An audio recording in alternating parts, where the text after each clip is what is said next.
Hello everyone, my name is Julie Sutherland, and today I'm going to be reading another poem from my recently released poetry anthology, Bright Poems for Dark Days, illustrated by Carolyn Gavin. If you already have a copy of this anthology and like it, please consider heading over to my Goodreads page and giving it a few stars. Thank you so much. The anthology is titled Bright Poems for Dark Days, but I would actually argue that some of the poems aren't bright in and of themselves, but rather they offer us brightness or healing. And the way they do that is we read a poem, maybe when we're going through a difficult time, and hear in those lines our own story. And it helps us to feel less alone.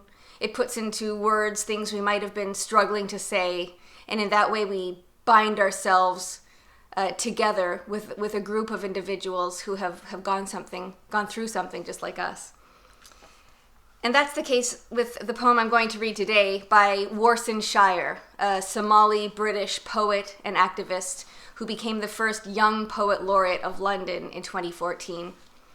In For Women Who Are Difficult to Love, she explores the difficulty of relationships, and also, I believe, celebrates the strength and vigor of a particular young woman who may be difficult to love. You are a horse running alone, and he tries to tame you, compares you to an impossible highway, to a burning house, says you are blinding him, that he could never leave you, forget you, want anything but you. You dizzy him, you are unbearable, every woman before or after you is doused in your name. You fill his mouth, his teeth ache with memory of taste, his body just a long shadow seeking yours. But you are always too intense, frightening in the way you want him, unashamed and sacrificial.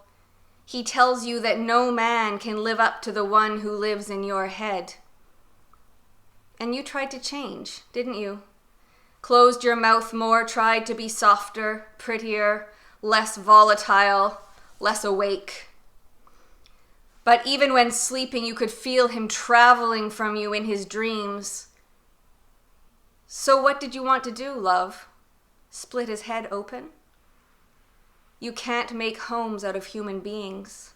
Someone should have already told you that. And if he wants to leave, then let him leave. You are terrifying and strange and beautiful. Something not everyone knows how to love.